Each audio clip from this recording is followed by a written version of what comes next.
Erev Tov, Ok. Rabbi. Erev Tov.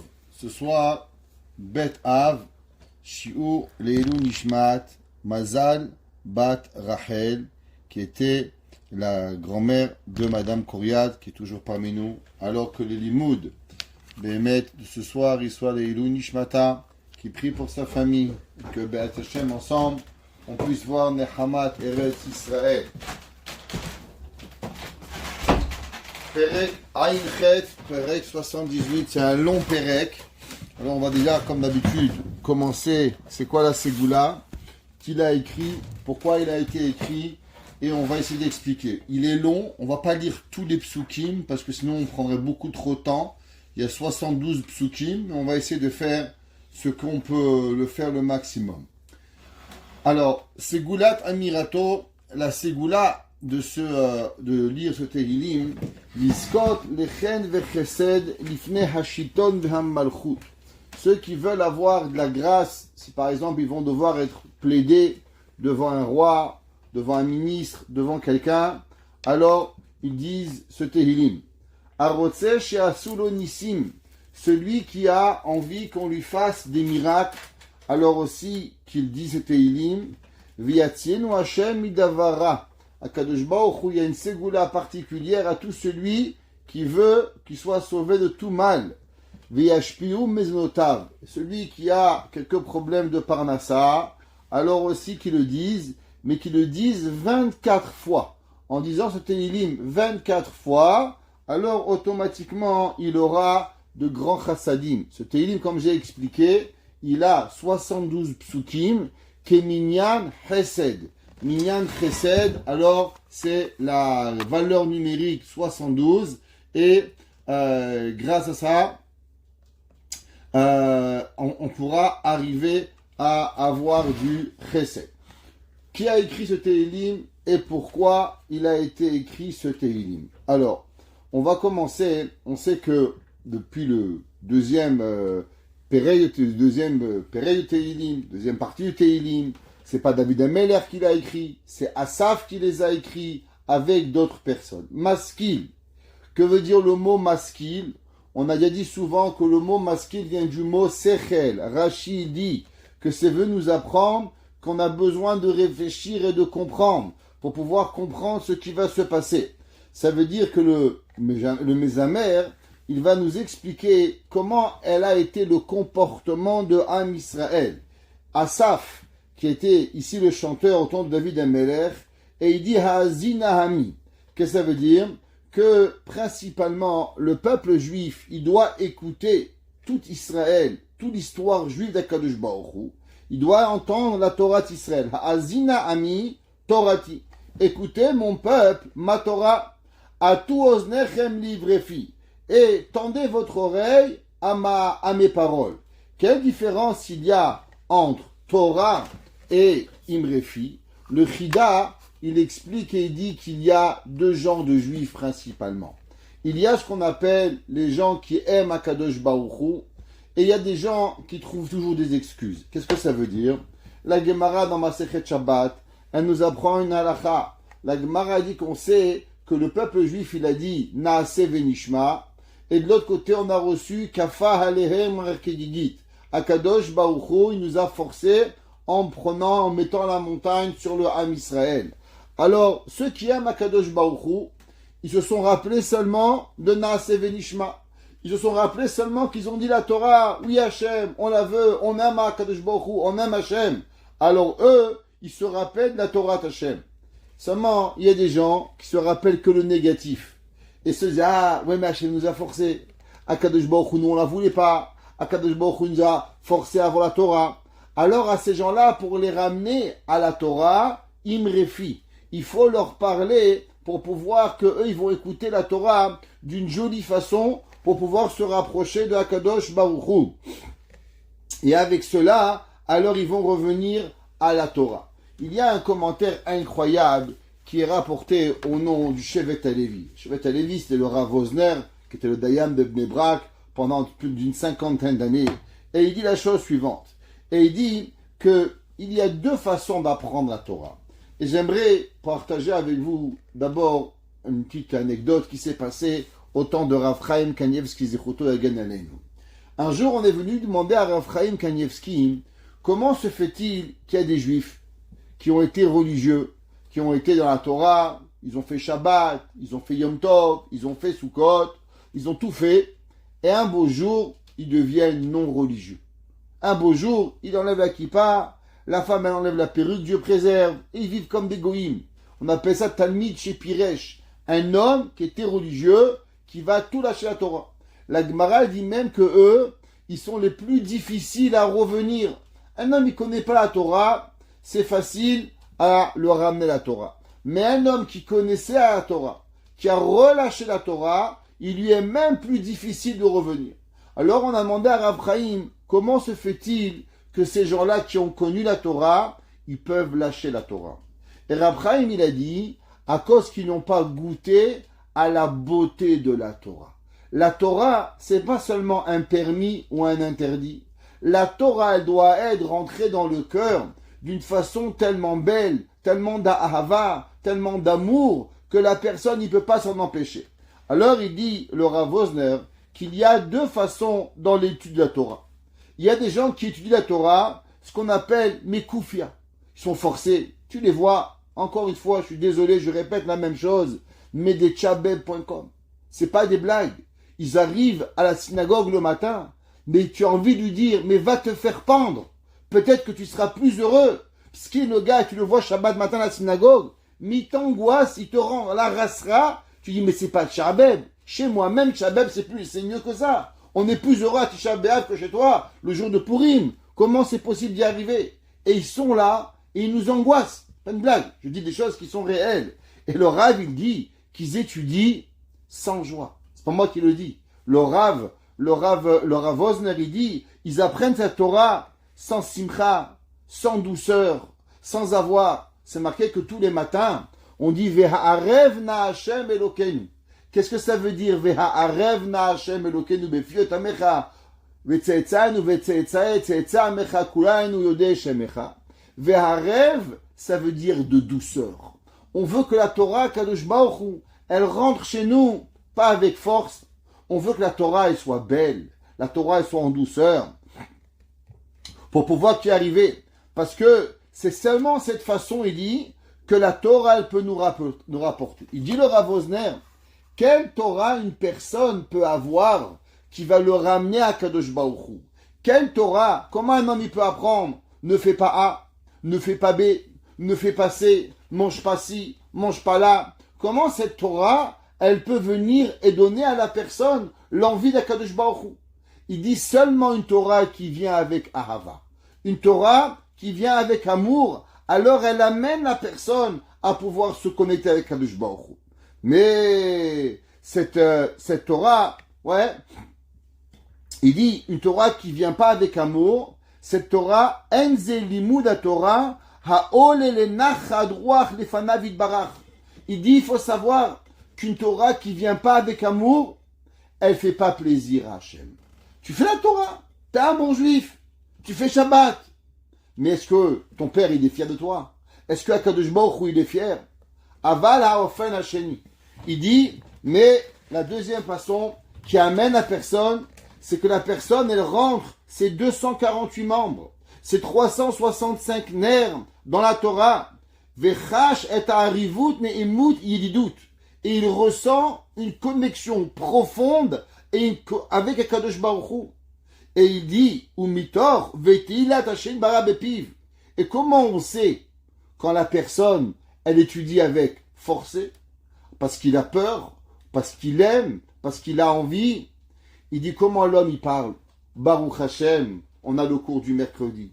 Baruch Hashem, on a le cours sur la paracha. Baruch Hashem, on a Shabbat. Baruch Hashem, on a un moment même pour se rappeler du Khurban Bet Hamikdash. Baruch Hashem, tous les matins on a la mérite d'avoir nos téfilines. Est-ce que l'homme il louange avec sa bouche les mitzvot d'Akadosh Baruch Hu, les bontés de Dieu, ou bien l'homme il est fait?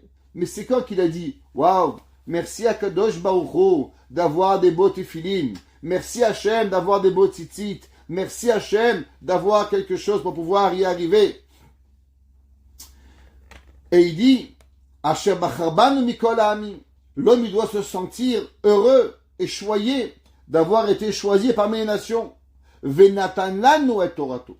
L'homme, il doit regarder la Torah comme un cadeau. Il ne doit pas regarder la Torah comme si que, malheureusement, on pourrait arriver et on pourrait on a été forcé. Umitor simchat Torah. Et il dit, qu'est-ce que ça veut dire? Quand l'homme, il raconte la Torah, quand l'homme, il parle de Torah, mais saber beshivro venoya shel HaKadosh Baruch Hu. Il dit, l'homme, il doit raconter la beauté de HaKadosh Baruch Hu, de tout ce qu'il a fait. Il dit, limud kazeh ou bebchinat shir vashevach. Quand l'homme, il raconte pourquoi on a reçu Kriyat Yam-Souf, pourquoi on a reçu les 10 plaies d'Égypte, comment HaKadosh Baruch Hu, il s'est dévoilé au peuple juif au Har Sinaï, à 6 millions d'hommes, de femmes, d'enfants, que tout le monde, il a eu ce mérite. Et il dit, ha'oel nachadroach ou me'orer ha'hamim lemala. Celui qui étudie comme ça, alors il réveille des miséricordes d'HaKadosh Baruch Hu. Et c'est pour ça que le pasuk il dit, ha'azina ami torati. Écoutez, mon peuple, ma Torah, hatu iznechem le'imrefi. Tendez vos oreilles à mes paroles. Il dit, qu'est-ce que ça veut dire?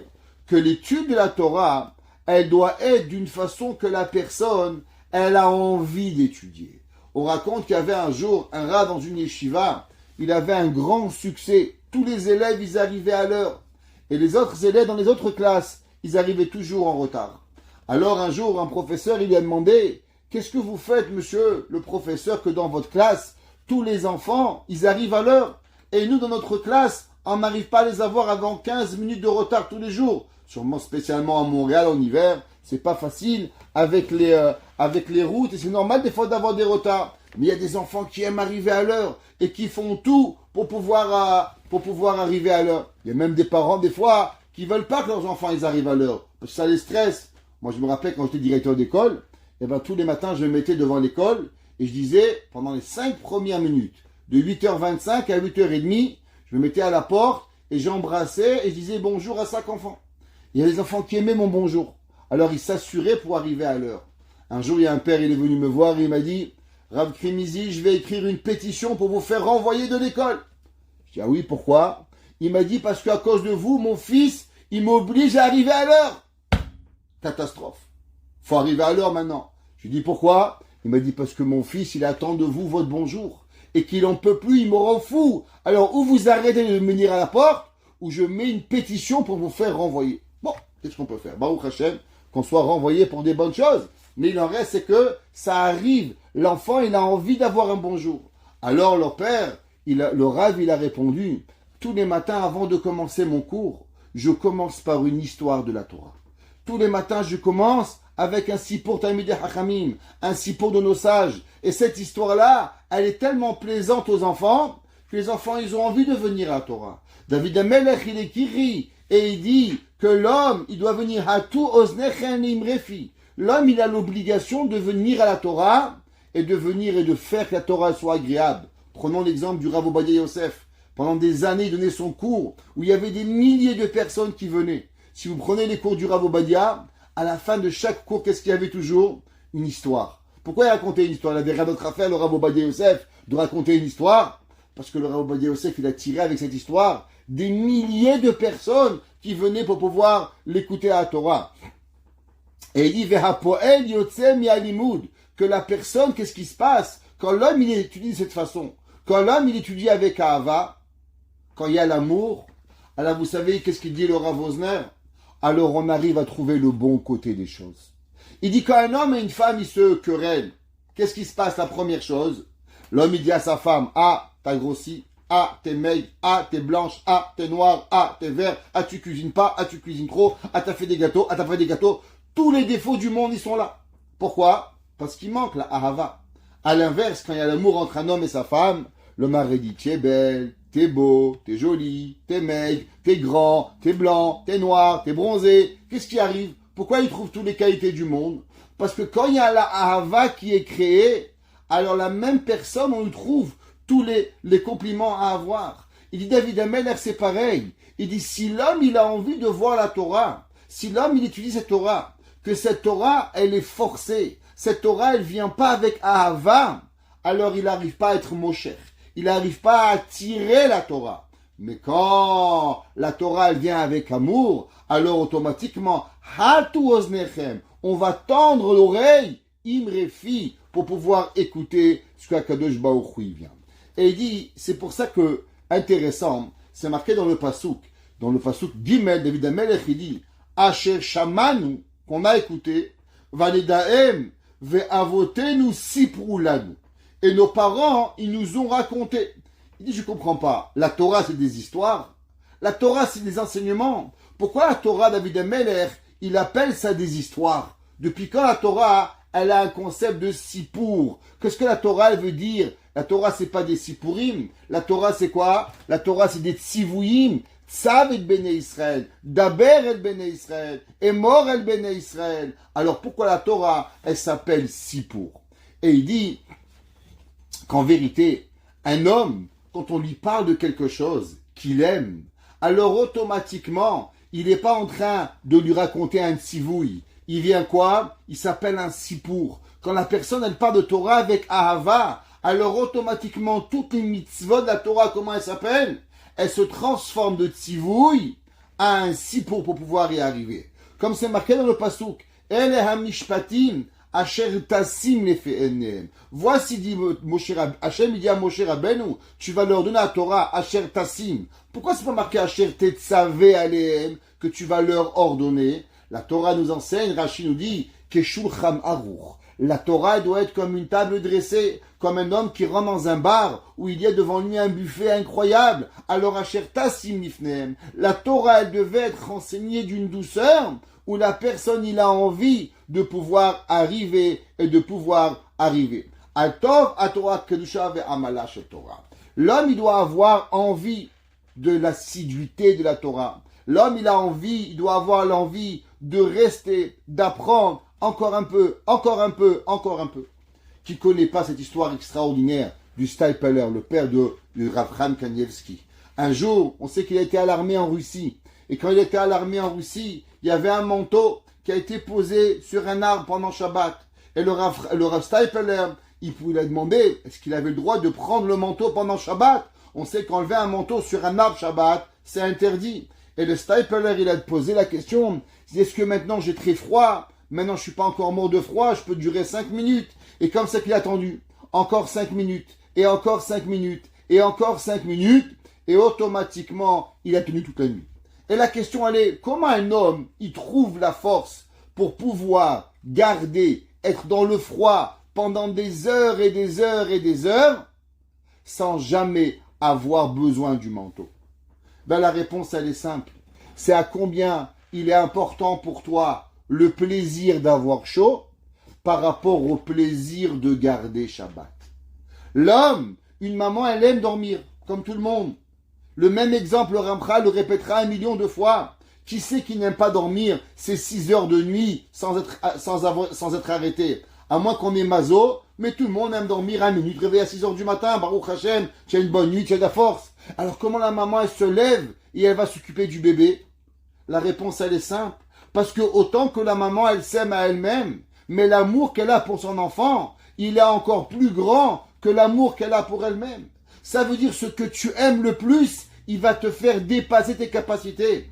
Un homme qui aime la Torah, alors automatiquement, il n'y a pas de difficulté. Ahava mekalkelet et ashura. L'amour, elle fait casser toutes les barrières pour pouvoir y arriver. Quand l'homme, il apprend avec amour, alors il peut passer des heures. Il peut rester pendant 4 heures à la synagogue. Il y avait un jour un rave que je connais qui aime beaucoup la prière.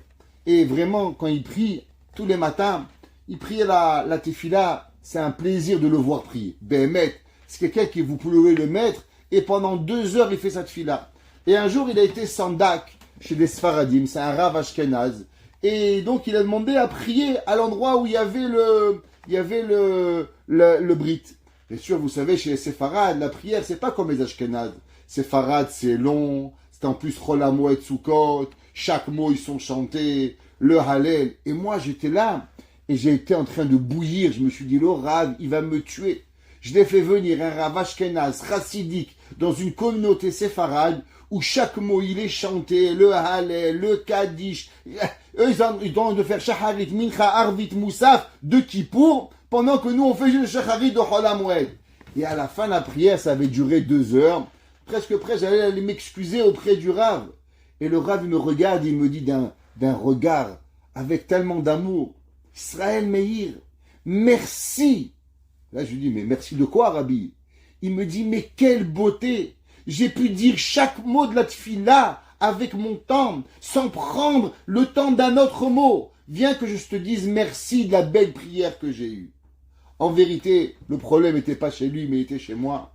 C'est que nous, on est vite pressés de prier. Mais lui, il aime tellement la prière qu'à la place de voir une prière pendant 2 heures, qui était pour lui un calvaire, eh ben pour lui, c'était le plus beau des cadeaux que je lui avais fait, parce qu'il était bloqué dans la tefila, était venu pour pouvoir être sandak, il avait nulle part où aller, et il a enjoy, il était heureux de ces 2 heures où il pouvait dire Amen, Yehe, Sheme, il pouvait dire tous les mots, Shir, Hamaalot, Halleluka, Hallelou, en chantant Az, Yashir, chaque mot il était compté. Comme il ramène le Harizal, et il dit que l'homme, quand il doit dire les psuké des Imram, il doit les dire comme si qu'il compte des diamants et des pierres précieuses qu'il avait. Alors ce Rav qui aimait la tfila, et qu'il aime encore la tfila, quand il a eu cette chance de prier chez les séfarades où tout était enchanté, à la place de voir la lourdeur, à la place de voir le chazan, c'était trop long, et ben pour lui c'était l'inverse. Pourquoi? C'est parce qu'il avait la ahava. Comme nous, si je vous réveille 4 fois par nuit,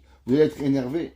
Mais quand votre bébé vous réveille, vous êtes heureuse. Je me rappelle quand on avait notre premier enfant, ma femme se réveillait, elle me dit où tu vas? Tu vas voir si elle respire. Je me réveillais la nuit pour voir si elle respirait. Je dirais qu'elle respirait, je la regardais, je repartais dormir. Tellement j'étais heureux, le fait de savoir que le bébé il respirait, ça me donnait une simchat achaim, heureux. Aujourd'hui, un homme, tu lui dis, ben, va réveiller 4 fois par nuit, mais tu es malade. Mais quand on avait un bébé, le plaisir de savoir et de le voir dormir, c'est une simcha. Pareil, la Torah. L'homme qui aime la Torah, le temps il n'est pas long. Il peut rester 1 heure de plus, 2 heures de plus, sans jamais s'arrêter pour pouvoir arriver à étudier. Il y avait un jour, un rabbin, il s'appelait le Rav Nissim Rebibo, qui était un grand ilouï dans la Torah. Il habitait Marseille. Et un jour, 1 heure avant Yom Kippour, il appelle sa chavruta et il lui dit, dis-moi, est-ce que tu peux regarder dans tel livre? Il y a là-bas un mot que dans mon livre, il manque. Est-ce que tu peux me dire c'est quoi ce mot? Alors, le Rav, il est parti et il lui a vu et vraiment, il manquait un mot dans son livre. Alors, ce Rav, il a raconté ça à une autre personne. Et tu sais, le Rav Ribibo, 1 heure avant Kippour, il était occupé à me demander un mot dans un livre de Torah. Alors, la personne était jeune à l'époque. Oui, c'est un grand ami Racham. Il lui a dit, mais il n'est pas un peu malade, ce mec? Qu'est-ce qu'il a? 1 heure avant Kippour, il est intéressé à savoir s'il manque un mot de plus ou un mot de moins dans le livre. Ça va, tu feras ça dimanche. C'est pas important maintenant. Et le Rav lui a dit, ça prouve que tu n'as pas la ahavat à Torah. Parce que si tu avais l'amour de la Torah, alors quand tu as l'amour de quelque chose, ni Kippour, ni Sukkot, ni Tisha B'Av, l'amour a détruit tout. Et l'homme ne peut pas passer à Kippour s'il sait qu'il n'a pas compris quelque chose. Comment il peut arriver dans Kippour avec pas l'idée claire à propos de son étude de la Torah? Alors pour qu'il puisse arriver à Kippour, pour qu'il puisse manger sur le Tamafseket, pour qu'il puisse arriver Behemet, alors il a besoin de pouvoir avancer et de pouvoir être là. Alors c'est ça qu'il dit le Rav Wosner. Le Rav Wosner, il dit que la Torah, elle doit être apportée comme un sipour. C'est pour ça que c'est marqué au moment, vous savez que tout le monde pose une question. Tout le monde pose une certaine question qui est à propos de Matan Torah. Il y a une grande question qui est rapportée, que tout le monde connaît, qu'au moment où Am Israël, ils ont dit Naase Venishma, où les Bnei Israël, ils ont dit à Kadosh Baruch Hu, on va accepter la Torah et après on va l'écouter.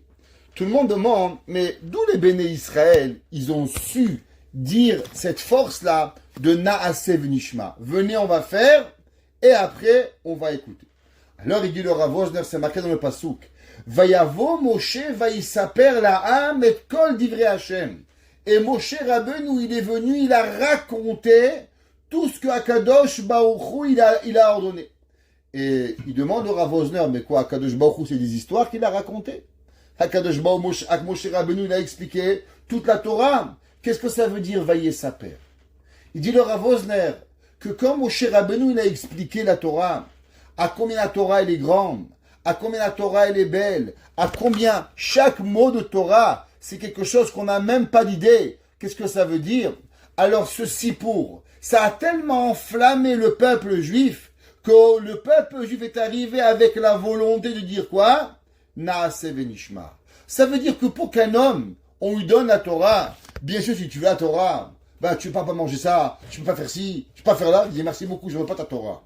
Mais si l'homme il vient, et si l'homme il donne la Torah, et cette Torah, elle vient à la personne avec un amour tellement profond, alors automatiquement, l'homme il a envie de pouvoir faire la Torah. C'est pour ça que c'est marqué dans le Passouk, plus tard dans le Passouk, Vayakem edut beyakov, vetorah sam beIsraël. Ça veut dire que quand la personne il arrive et il devient avec un Israël, il vient avec la Torah, alors la Torah, elle peut devenir une partie intégrante d'amour avec Akadosh Baruch Hu pour pouvoir y arriver.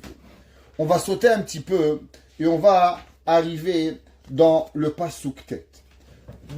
Principalement, de quoi il parle ce Tehillim? Ce Tehillim, il parle quand on est arrivé en Israël, comment malheureusement le peuple juif il va fauter. Et à chaque fois qu'il va fauter, Akadosh Baruch Hu, il va les punir. Après, ils vont faire Teshuvah. Et Akadosh Baruch Hu va les rapporter.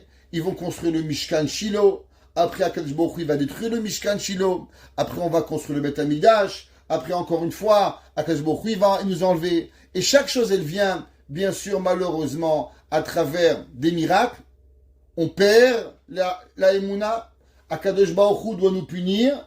Et après, Akadosh Baruch Hu, il vient et il nous ramène. Et bien sûr, le passouk, on va voir que Akadosh Baruch Hu, il va nous dire que jamais il va nous abandonner, malgré les erreurs que l'on peut faire. Akadosh Baruch Hu est avec nous.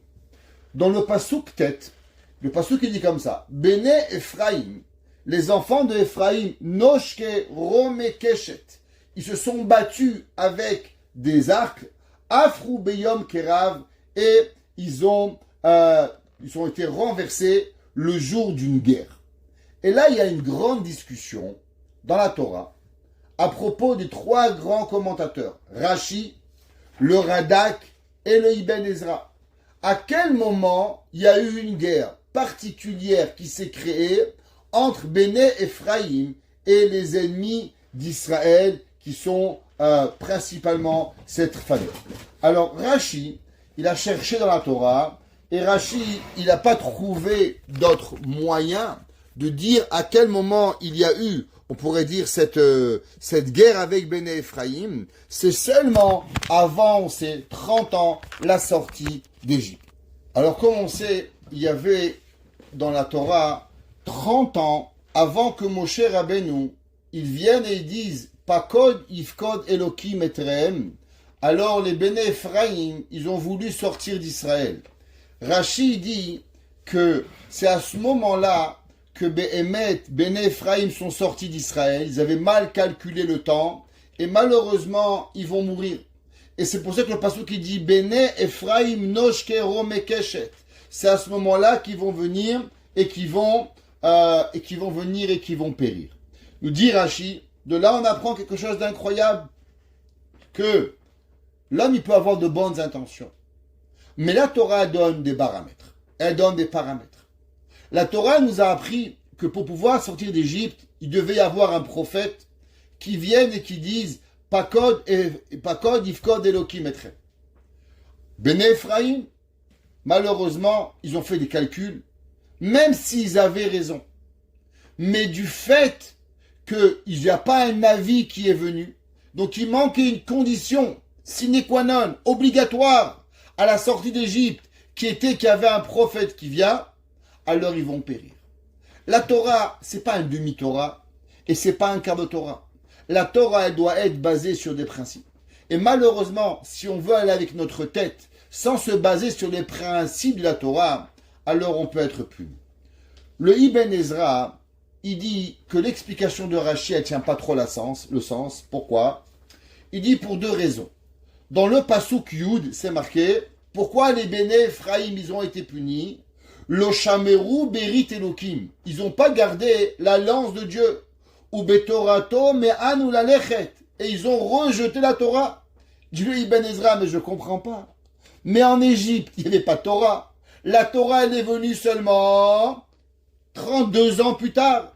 On est sorti d'Égypte 30 ans après. Et après, on a reçu la Torah. Alors comment David Amelech, il peut dire que tu sais pourquoi ils ont été punis, les Béné Ephraïm, à cause qu'ils n'ont pas écouté la Torah et qu'ils n'ont pas gardé l'alliance avec Kadosh Baruch Hu. Et tous les miracles qu'ils ont vus. Il dit quel miracle? Les miracles, c'était la sortie d'Égypte, mais eux, ils sont sortis avant Yetziat Mitzrayim. Alors, comment c'est possible, dit le Ibn Ezra, que cette guerre de Béné Ephraïm, elle a à voir avec la guerre qui était que Béné Ephraïm sont sortis 30 ans avant Yetziat Mitzrayim. Le Radak, il a une autre explication totale de cette histoire. Et il nous dit qu'on sait que Béhémet, les Béné Israël, ils avaient énormément de moutons. On voit la semaine dernière que Béné Gad et Béné Réhouven. Béné Gad et Béné Réhouven ont pris une partie toute là en dehors du Yarden et vers à Yarden. Pourquoi? Parce que eux, ils avaient trop de moutons. Alors il dit le Radak qu'en vérité, tous les Béné Israël, ils en avaient beaucoup. Et les Béné Israël, leurs moutons, ils les faisaient paître en dehors des Hanané Kavod. Et un jour, ils les ont fait sortir. Et les Béné Gat, s'appellent les Anshe Gat, comme ça c'est marqué dans Sefer Divrei Hayamim, que eux, ils sont allés, et que malheureusement, ils sont allés récupérer leurs moutons. Et au moment où ils ont pris leurs moutons, alors les Béné Ephraïm, ils sont venus et ils ont perdu la guerre.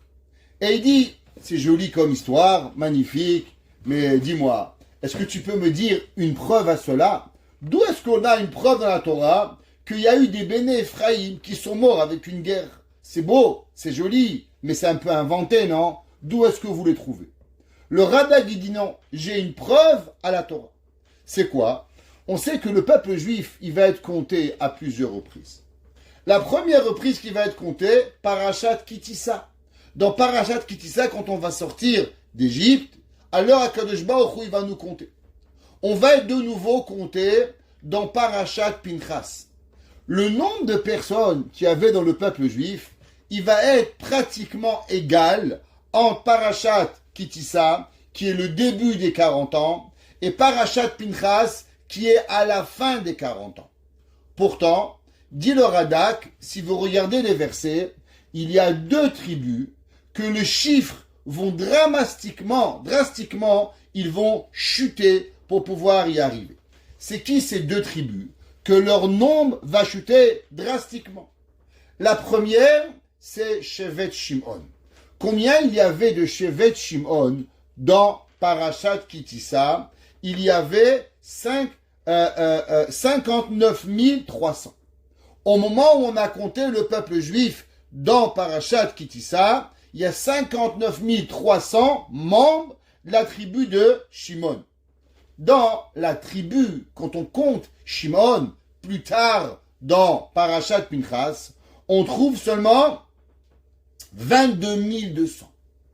Il demande le Radak, comment c'est possible qu'on est passé de 59 300 à 22 200? Il dit le Ibn Ezra, tu sais pourquoi? Rashi nous enseigne, à cause qu'il y a eu 24 000 qui ont été tués à cause de Zimri. On sait qu'au moment où Zimri, il a fait la faute avec Kozvi Batsour, qui c'est qui a protégé Zimri? C'était Shevet Shimon. Alors tous les morts, les 24 000 morts de la tribu de Shimon, faites 22 000 plus 24 000, alors vous arrivez presque au même chiffre qu'on avait avant. On arrive à 48 000, plus ou moins, qui arrivait 46 000. Alors, on a eu d'autres morts, mais on n'est pas très loin du compte qu'il y avait de 59 000. Mais il y a encore une autre tribu qu'on va voir le chiffre tomber. Il dit, c'est quoi le deuxième tribu? Il dit, on voit le Shevet Ephraim. on voit qu'au moment où on les a comptés, ils sont 40 500. Dans Parashat Kitissa, on calcule combien? 40 500. Dans la deuxième compte, dans Parashat Pinchas, dit le Radak, ils sont seulement 32 500. Il demande, mais où ils sont passés les 18 000? Comment on passe de 40 000 à 32 000? On a 8 000 en moins qui arrivent. Il dit le Radak, c'est ça que David Amelech dit ici. Il dit qu'on voit qu'il y a une guerre principalement Béné Ephraim. C'est qui Béné Ephraim? Béné Ephraim, c'est la tribu de Ephraim, tribu de Yosef. À quel moment il y a eu cette guerre? Au moment où ils sont partis récupérer leurs moutons à l'extérieur, comme c'est marqué dans Divrei Hayamim. Et là, Gath, ils sont venus, ils ont combattu Béné Ephraim, et c'est là qu'il y a eu 8 000 morts de la tribu de Ephraim. Et il dit, et pourquoi la Torah, elle ne raconte pas cette histoire? Il dit le Radak, la Torah, elle n'a pas besoin de raconter chaque détail. La Torah te donne des allusions, et à toi, à travers les calculs, de comprendre qu'il se passe quelque chose. Pourquoi il manque 24 000? Pourquoi il manque 8 000? Pourquoi il y a moins de monde? Et là, tu vas chercher dans Torah chez BLP. Et Torah chez BLP, elle va venir et elle va t'expliquer. Le Ibn Ezra, lui, il a une autre explication. Le Ibn Ezra, il donne une troisième explication par rapport à cela. Et il dit, on sait que au temps de Eli à Cohen, on sait qu'il y avait le Mishkan Shiloh. Mishkan Shiloh était un Mishkan qui n'était pas exactement comme le Mishkan dans le désert petit. Il était fait de pierre, seulement le toit était fait en tenture. Et le dernier des Shoftim qu'il y avait dans ce Mishkan, il s'appelle Eli. Pas Eli avec un Aleph comme Eliaou, mais Eli. Et lui, il va vivre jusqu'à l'âge de 98 ans. Il va être le maître de Shemuel Hanavi, et c'est lui qui va initier Shemuel à devenir un Navi. C'est lui qui va lui donner pour pouvoir y arriver.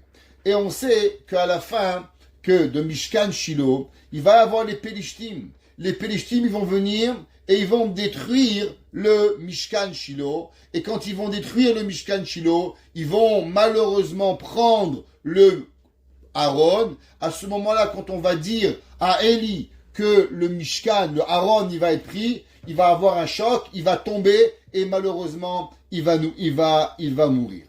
Et on sait que à ce moment-là, il y a eu cette guerre. Et durant cette guerre, il va y avoir énormément de personnes. Et à quel moment elle était cette guerre? Où était le Mishkan Shiloh? Nous dit le Ibn Ezra que Shiloh, elle fait partie de la tribu de Ephraim. Alors, qui c'est qui a défendu le Mishkan qui était dans Mishkan Shiloh? Eh ben, c'était Shevet Ephraim. C'est à ce moment-là que le Passouk qui vient et dit Bene Ephraim noshke keshet. Ils sont allés se battre Afrou beyom kerav et malheureusement ils vont perdre cette guerre. Et pourquoi ils vont perdre cette guerre? Alors on sait qu'à ce moment-là, il y a eu beaucoup d'entre eux, ils faisaient Avodah Zara, ils faisaient des bamot qui étaient interdits, ils faisaient des sacrifices qui étaient interdits. Alors c'est pour ça que Akadosh Baruch Hu les a punis. Et c'est ça que le pasuk dit, Lo shameru berit Elokim. Ils n'ont pas gardé l'alliance d'Akadosh Baruch Hu, ou betorato me'anu lalechet, et ils ont refusé d'aller avec la Torah pour pouvoir y arriver. Dans le pasuk 15, on va sauter un petit peu, juste pour pouvoir arriver. C'est marqué dans le pasuk. Yevaka tsurim bamidbar, que quand ils vont arriver dans le désert, alors ils avaient besoin d'eau. Akadosh Baruch Hu, il leur a ouvert la mer et dit le pasuk, Vayesh kithomot rabba, Akadosh Baruch Hu va leur faire boire énormément d'eau. Le Rada qui dit sur cela, qu'est-ce que ça veut dire? Et il dit, Belashon Rabim. Pourquoi c'est marqué en Yevaka Tsurim, qu'Hachem il a ouvert des rochers? Normalement, ça aurait dû marquer Yevaka Tsur. Il a ouvert une roche. Pourquoi c'est marqué Tsurim? Alors, il nous dit que, on sait qu'au moment où Moshe Rabbeinu, d'abord il y avait Myriam, que Myriam elle a donné l'eau, après Myriam elle est Nifteret, alors on a eu de nouveaux rochers, et c'est là que Moshe Rabbeinu il a frappé le rocher, et il n'a pas tapé le rocher, alors on sait que le rocher qui a sorti de l'eau n'était pas le même rocher. C'est pour ça que c'est marqué Yevaka Tsurim, qu'Hachem il a ouvert deux roches, une roche qu'il avait décidée avec Myriam et une autre roche par rapport à Moshe Rabbeinu. Il nous dit le Rav Yaakov Meir Scherter. On sait que la Torah, chaque lettre, elle a une signification. Si vous prenez le pasuk Yevarka Tsurim Bamidbar, les trois premières lettres, Yud pour Yevarka, Tzadik pour Tsurim et Bet Bamidbar, on a la valeur numérique de combien? 102. Yud 10, Tsurim Tzadik 90, Bamidbar 2. Alors 10 plus 90, 100, plus 2, ça fait 102. C'est quoi la valeur numérique de 102? Eh bien, la valeur numérique de 102, c'est Emouna, croyance à Kadosh Baruch. Il dit, qu'est-ce que ça nous apprend? Il nous apprend qu'en vérité, grâce à quoi Akadosh Baruch Hu, il nous ouvre tout ce que vous voulez. Un homme, il a envie d'avoir de l'eau. Un homme, il a envie d'avoir la parnassa. Un homme, il a envie d'avoir un shidour. Un homme, il veut. C'est quoi ce qu'on veut? Eh bien, il dit le Rav Yaakov Meir Scherter, c'est qu'on veut qu'on casse des rochers. Qu'est-ce que c'est des rochers? Tu as une vie, tu n'arrives pas à payer tes factures, tu n'arrives pas à avancer, tu prends une claque, tu as l'impression d'avoir devant toi une roche, tu as l'impression d'avoir devant toi une muraille qui t'empêche. Et qu'est-ce que tu aimerais? Avoir quelque chose qui va cacher, qui va casser cette roche, qui va faire tomber cette muraille entre toi et Akadosh Baruch Hu. Yevaka Tsurim Bamidbar. Il dit alors comment on arrive à casser cette roche? Il dit Yud Bet, Yud Tzadik Bet, Gematria Emuna. Grâce à la Emuna, l'homme il est capable de tout casser. Il dit maintenant quel est le mérite de celui qui a la Emuna? Alors on n'a qu'à prendre la fin de ces trois mots. Si on prend la fin de Yevaka, il y a le Aïn. C'est combien la valeur numérique de Aïn? 70. Après, on a Tsurim. C'est combien la valeur numérique de même finale? 40. 70 et 40, ça vous donne combien? Allez, petit calcul. 110. Et le Resh, vous avez 200. Alors, 110 et 200, ça vous donne combien?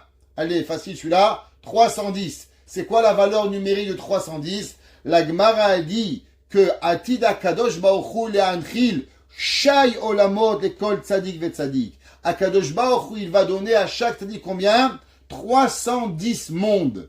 Pourquoi 310 mondes? Quel est le rapport avec 310 mondes? Alors, vous savez, on va expliquer un principe. C'est un peu kabbalistique, mais on va se l'expliquer facilement. Celui qui l'attrape, il attrape. Et sinon, la prochaine fois. Alors, on sait que dans le monde, comment le monde il a été créé, ce qu'on appelle le monde, il n'y avait rien. Le monde était dans le néant. Même le rien, c'est beaucoup, parce que le rien, c'est l'absence de quelque chose. Quand un verre, il est vide, c'est parce qu'en vérité, le verre, il a été créé pour être un verre. Alors, quand le verre, il est vide, ça veut dire qu'il manque quelque chose, parce que le verre, il a été créé avec une intention d'être plein. Donc, quand il est vide, c'est l'absence.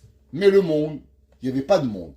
Donc, il ne pouvait pas avoir du rien, comme on a dit souvent. Donc, le monde, même le rien, c'est seulement un mot utilisatoire qu'on a pris pour pouvoir avoir un mot, dire qu'est-ce que ça veut dire? Rien. Explique le rien sans rien, il n'y a pas, ça s'appelle du rien. Hein, de rien. Hein, celui qui parle un peu l'arabe, il peut comprendre. Il dit je gourmiche, il n'y a pas, c'est vide, c'est manquant. Hachem, qu'est-ce qu'il a créé? Yesh mais aïn. Quelque chose du néant. Ça veut dire quoi? Hachem, il n'y avait rien. Et l'homme, Akadosh Baruch Hu, il est venu, il a créé le monde. En créant le monde, qu'est-ce qu'il fait? Alors il a mis la matérialité, la spiritualité, la avodat Hashem, dans quelque chose qui n'était pas là. Ça s'appelle Yesh mais Aïn. Qu'est-ce que c'est la Emouna? L'homme, il est là, il sort dehors, il voit un monde, il voit un patron, il voit des maisons, il voit des voitures, il voit des vacances, il est là. A priori, il n'y a pas Hachem. Hachem, il n'est pas là. Tu vois le monde de tes yeux, demande à Monsieur Dupont. Monsieur Dupont, qu'est-ce que vous voyez? Des montagnes. Je vois des pistes de ski, je vois du gazon, je vois des fleurs. Ouais, vous voyez Hachem? Dit monsieur, vous avez pris des médicaments ce matin? Vous êtes bipolaire? Vous êtes quoi exactement? Vous voyez qui? Je vois pas Hachem, moi je vois rien. Demande à un tzaddik. Dit qu'est-ce que tu vois? je vois un gazon. Derrière chaque pouce de gazon, il y a un malard qui lui dit que ça pousse. Et la preuve, regarde, même dans le gazon, il y a des tiges de gazon qui poussent et d'autres qui poussent pas. Il y a des fleurs qui grandissent, des grandes fleurs qui grandissent pas. Pourquoi? Parce que là, il y a un malard qui lui a dit pousse. Là, il n'y a pas un malard qui lui a dit pousse. Regarde où elle est tombée la goutte d'eau. Il y avait un oiseau. Un jour, je regardais, il y avait des feuilles qui coulaient, il y avait une goutte.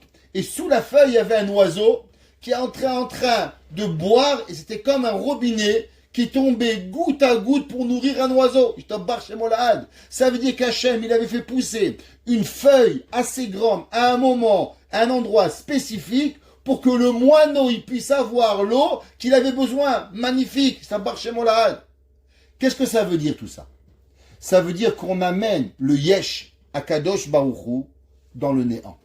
De la même façon que Kadosh Baruch Hu, il a amené le monde dans le rien, alors nous aussi, avec la Emouna, qu'est-ce qu'on fait? On amène Hachem à l'endroit où il n'est pas là. Ça veut dire que tout le tzaddik, tout la tzidkout, la chassidout, la pureté, la bonté, c'est quoi? C'est d'amener là où tu crois qu'il n'y a rien, alors automatiquement tu amènes le Yesh. Yesh, ça représente Akadosh Baruch Hu. Là, Hachem, il amène. C'est pour ça que la Gemara dit, qu'est-ce que Hachem, il fait au tzadikim? Atid Akadosh Baruch Hu lehanchil. Akadosh Baruch Hu, il va donner l'école tzadik vetzadik combien? Shai olamot. C'est quoi la valeur numérique de Shai? 310. C'est la même valeur numérique de Yesh. Celui qui a amené Akadosh Baruch Hu dans l'endroit qui était vide, alors Akadosh Baruch Hu, il va venir, il va lui apporter, il va le récompenser avec 310 mondes. Et comment l'homme, il y arrive? Grâce à la Emouna. Ça veut dire, Yevaka Tsurim Bamidbar. Celui qui a d'abord la Emouna, qui comprend qu'avec la Emouna, on peut tout déchirer, on peut tout casser, tous les murailles qui sont devant nous. Alors Akadosh Baruch Hu, Yevaka Tsurim Bamidbar. Alors à la fin, qu'est-ce qu'il va mériter? À la fin, il mérite d'avoir 310 mondes pour pouvoir arriver à ce que Akadosh Baruch Hu, il va lui donner, il va arriver. Le Pasuk 25. David Amelech, il écrit Lechem abirim achal ish. Du pain d'ange, abirim, ça vient du mot abir. Abir Yaakov, le grand, le fort, l'extraordinaire. Lechem abirim, le pain des anges, achal ish, il a mangé l'homme. C'est qui l'homme? Bien sûr, l'homme c'est Moshe Rabbeinu, qui la mange dans le ciel. Tzeda shalach lahem la sova.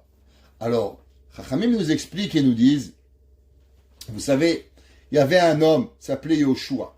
Le pasuk qui dit, Umesharto Yoshua binun, Na'ar lo yamush mitoch haoel. Moshe, il avait un jeune homme qui était avec lui, qui s'appelle Yoshua. Et Yoshua, il n'a jamais bougé de la tente de Moshe Rabbeinu. Qu'est-ce que ça veut dire? Chachamim, ils nous disent qu'il y a des gens, ils aiment bien plaire à leur rabbin. Ils aiment bien plaire à leur maître. Alors quand le rav, il est là, ils sont là. Quand le rav, il sort, ils partent. Moi, je regarde. Des fois, j'arrive à la yeshiva, je suis là le matin, tout le monde est là. Des fois, malheureusement, je dois partir faire une course, je repars à une demi-heure, tac, j'en ai deux qui se sauvent. Ah oui, ils sont partis. Ah, Rabbi, vous êtes parti. Attends, mais t'étudies pour moi, mon frère? T'étudies pour toi? Parce que c'est moi, je dois aller à la poste, je dois aller à la banque déposer un chèque pour payer le loyer de la yeshiva, je te sauve. C'est un nature humaine. Qu'est-ce qu'on va faire? C'est comme ça. Les enfants, tu es là, il vient, tu viens pas, il est pas là. Le maître, il est en classe, tout le monde se comporte bien. Il sort de la classe, et ben les gens ils font les pitres. Ça qui arrive. Yehoshua, dit la Torah, la grandeur de Yehoshua, ils disent, le Midrash, c'est quand même Moshe Rabbeinu il partait, Yehoshua il restait. Yehoshua il partait pas. Ça veut dire que, qu'est-ce que ça veut dire? Il nous dit, nos maîtres kabbalistiques, quelque chose d'incroyable. Dans notre vie, on a deux façons d'exister. Il y a une façon où on sent Hachem, où on sent la proximité avec Dieu. Alors le mec, il se lève le matin, il pète le feu. Il est le premier à la synagogue, il va à la tfila, il fait shacharit, il fait mincha, il fait arvit. La maman, elle se lève, elle sent Hachem, elle met son foulard, elle met sa perruque, elle fait ses brachot, elle est là, et elle est Baruch Hachem, elle est tout en feu, tout en flamme, pour Akadosh Baruch Hu, parce qu'elle a senti Dieu. Mais des fois, faut le dire, Akadosh Baruch Hu, il joue à cache-cache avec nous. Hein, on ne le voit pas. On n'est pas toujours là à le ressentir de la même façon. Alors, quel est notre niveau de religiosité au moment où on ne sent pas Akadosh Baruch Hu? Au moment où on ne sent pas cette proximité, est-ce qu'on se sauve d'Hachem ou bien on reste avec Hachem? Ils disent les livres kabbalistiques, qu'est-ce que ça veut dire que Yoshua Nar ou Musharto Yoshua Binun Nar le Yamush Mitoch Haoel, qui ne quittait pas la tente, même quand Moshe Rabbeinu y partait? Ça veut dire quand tu es pas là, c'est qu'il ressentait pas Hachem. Des fois, il n'avait pas la même sentiment avec Moshe Rabbeinu. Il sentait pas le tzaddik, il sentait pas la force qui venait. Quand même, lui, il venait pas, il restait à la synagogue, il restait au Beth Midrash, il restait en train d'étudier. Pourquoi? Parce qu'on n'étudie pas pour le Rav. On n'étudie pas pour rien, on dit pour qui? Pour Akadosh Baruch Hu. La Torah, elle n'est pas une Torah de sentiment. La Torah, c'est vrai qu'il faut étudier avec amour, mais pas parce que j'aime aujourd'hui le bon Dieu, je lui fais plaisir. Même si je l'aime pas, ben je vais l'aimer, je vais me forcer à l'aimer pour Akadosh Baruch Hu. Et la Gemara a dit, quelle est la raison pourquoi Moshe Yoshua, il a été choisi pour devenir le leader d'Israël? La Gemara dit, vous savez pourquoi? Parce que Yoshua, quand tous les élèves y partaient, eh ben, il rangeait la synagogue. Il avait le parterre. Il s'assurait que quand il arrive, les élèves le lendemain, la synagogue, le Beth Midrash, il était toujours agréable pour pouvoir y arriver. Prenez pas mal ce que je vais dire, mais je dois le dire. Le Rav Eliashiv, il a dit, vous savez pourquoi nos grands-mères, elles avaient des miracles dans leurs mains? C'est comme ça que le Rav Eliashiv, il a dit. Ma grand-mère, elle prie Hachem, elle a été écoutée.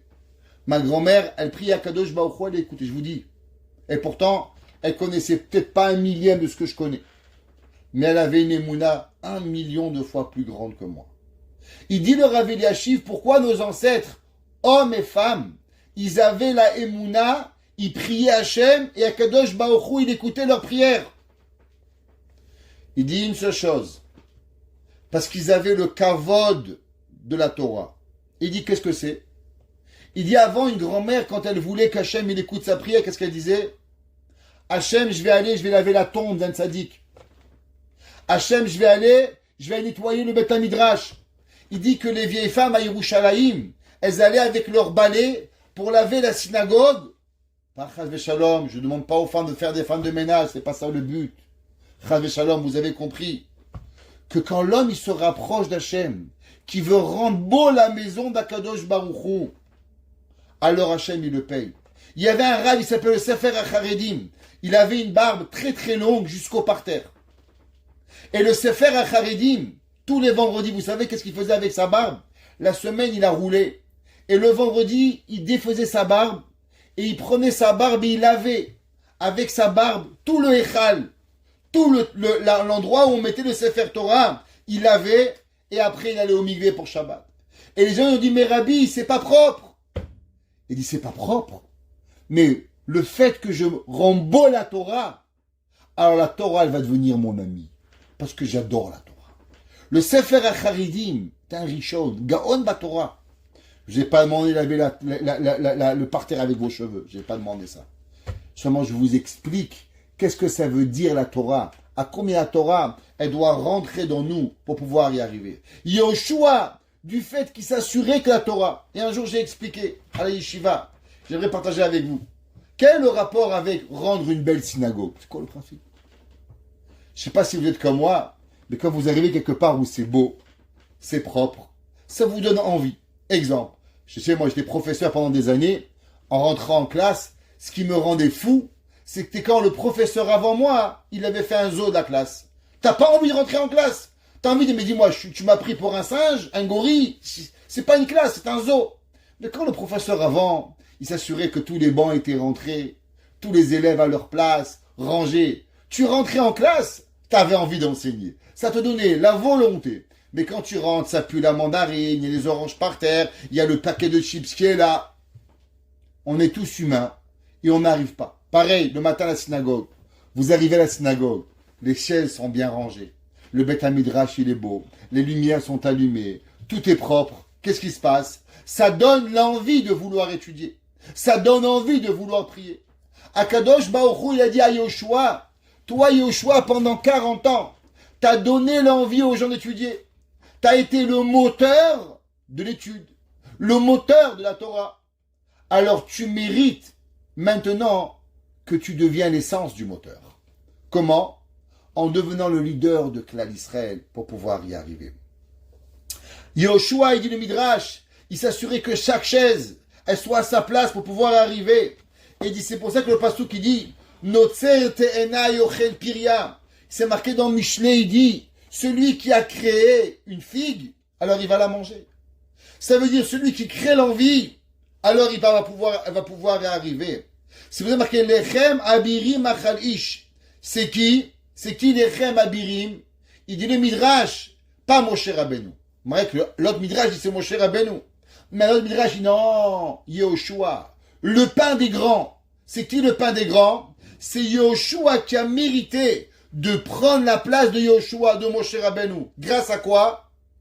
Grâce qui donnait le kavod qu'il devait recevoir à la Torah pour pouvoir arriver. Parce que celui qui donne la Torah, qui donne l'honneur à la Torah, alors Behemet, Akadosh Baruch Hu, il va le donner.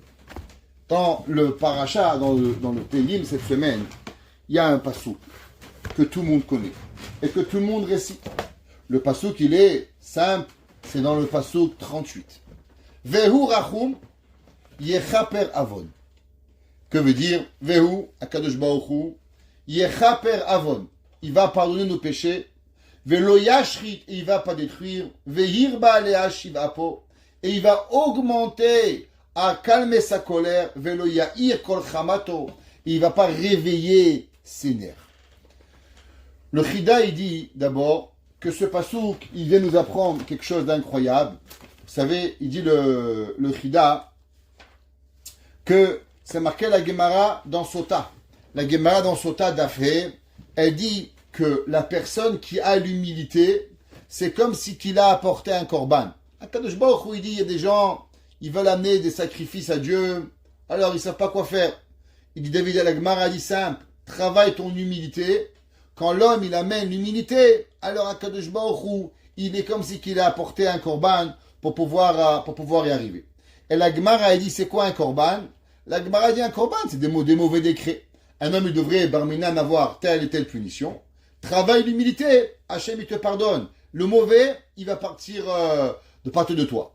Et aussi, c'est marqué que celui qui a l'humilité, alors, s'il prie à Hachem, Akadosh Baruch Hu, il va écouter sa prière pour pouvoir y arriver. Il dit le Chida, qu'est-ce que ça veut dire Vehu Rachum, et celui qui est miséricorde, Yechaper, il va pardonner Avon. Comment on peut pardonner le Avon? Il dit Avon, c'est les mêmes lettres que Anav. Il dit comment Akadosh Baruch Hu, il pardonne le péché? Eh bien, il pardonne le péché à travers la Anava. Grâce à l'homme qui est Anav. Anav et Anav, Avon, c'est les mêmes lettres. Alors Hachem, il lui pardonne. Rachum Yechaper Avon. Il dit, qu'est-ce que ça veut dire? Il dit qu'Akadosh Baruch Hu, que grâce à l'humilité, alors automatiquement, c'est comme si qu'il a amené un korban. Et quand il amène un korban, alors c'est pour ça qu'est-ce qu'il va avoir? Il va être pardonné. Yechaper. Comme on a une kapara, la kapara, elle vient à travers la anava, à travers le korban. On a dit au début du cours, combien il y a de monde dans le Gan Eden? 310. Ça veut dire qu'en vérité, pour mériter les 310 mondes, il faut être nettoyé. Passer à la machine à laver, et Dieu te donne les 310 mondes. Non, t'as des péchés, tu rentres pas dans les 310 mondes. Ouais. Alors, celui qui a l'humilité du Chida, Yechaper Avon. Qu'est-ce que ça veut dire Yechaper Avon? Avon, c'est un ava. Quelle est la valeur numérique de Yechaper? Alors, on va la compter. Yud, 10. Chaf, 20. 10 et 20, 30. P, c'est combien? 80. 80 et 30, 110. 110 plus 200, 210. 310. 310, yechaper. L'homme, vehu rachum. Si l'homme, il veut arriver, qu'Hachem lui pardonne, yechaper. C'est quoi yechaper? Qui va venir et qui va lui enlever tous les péchés pour mériter quoi? Les 310 mondes, comment? Alors, il doit être avon. C'est quoi avon? Anav.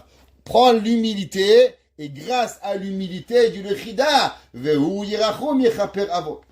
Et qu'est-ce que ça veut dire velo yashrit? Il dit parce que si tu as l'humilité, alors Akadosh Baruch Hu, il va enlever de la personne tous les mauvais décrets. Veirba le hashiv. Et qu'est-ce que ça veut dire veirba? Il va augmenter.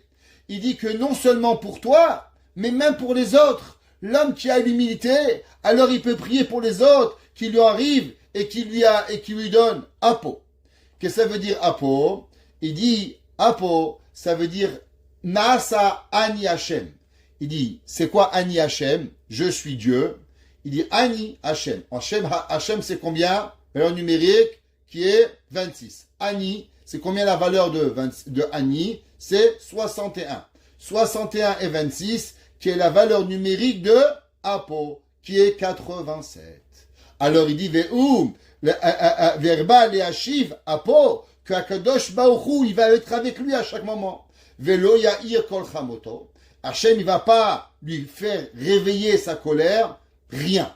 Il dit, un homme qui a l'humilité, le Chida, il dit, Akadosh Baruch Hu, même pas un petit peu de la colère, il va la connaître.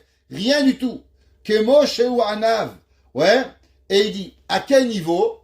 Il dit, eh ben, la colère de Dieu, écoutez, qu'est-ce qu'il dit? Elle est au même niveau que ton humilité. Ça veut dire que c'est une balance. Tu es humble à 10%, tu prends 90% de claques.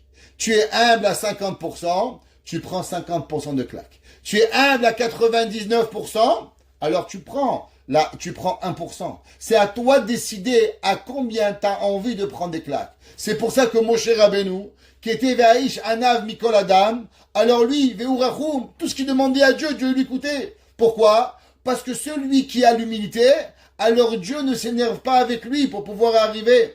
Velo yashri, velo yair, ouais, mechamatom. Alors il dit parce que tout est beau, tout ce qui arrive pour que Akadosh Baruch Hu, il va donner à arriver.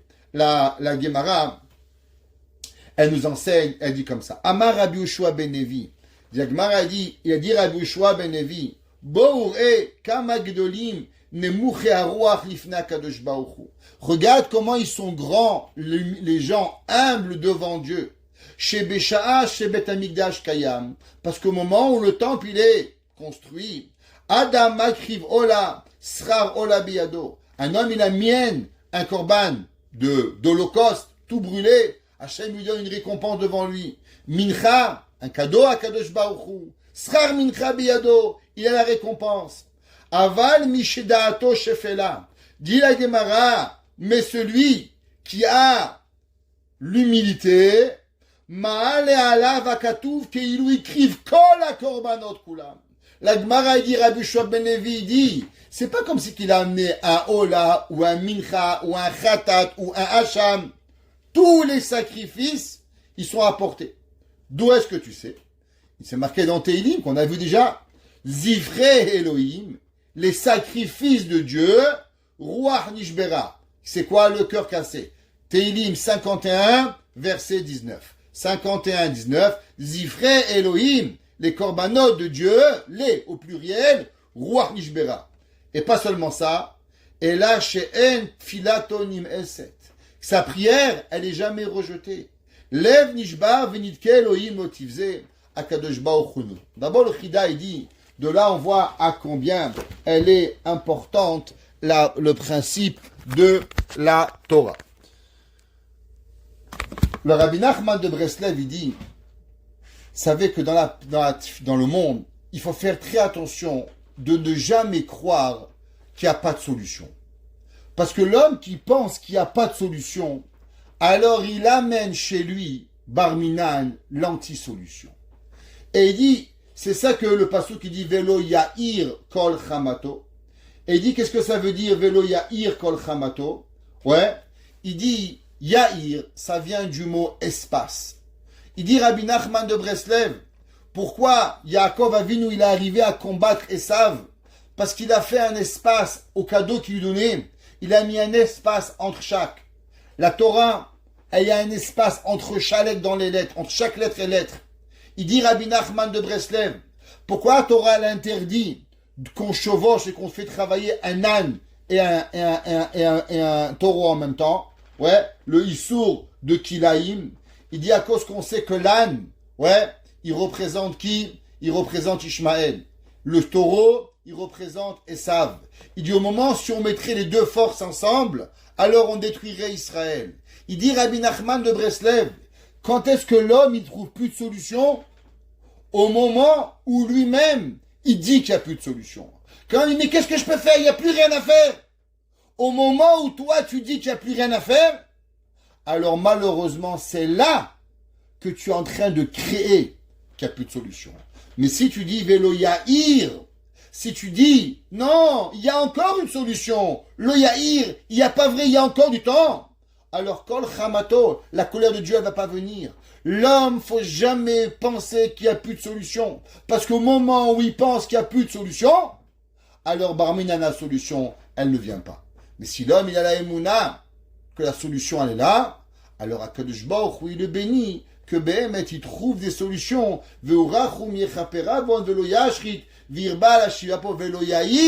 Elle ne sera pas là, elle ne se réveillera pas. La colère d'Akadosh Baruch Hu, et il sera béni. Pourquoi? Parce que notre pensée, c'est elle qui amènera la volonté que Akadosh Baruch Hu, il nous réveille et il nous bénisse de toutes les berachot de la Torah. Baruch Hanai Leolam. Amen ve Amen.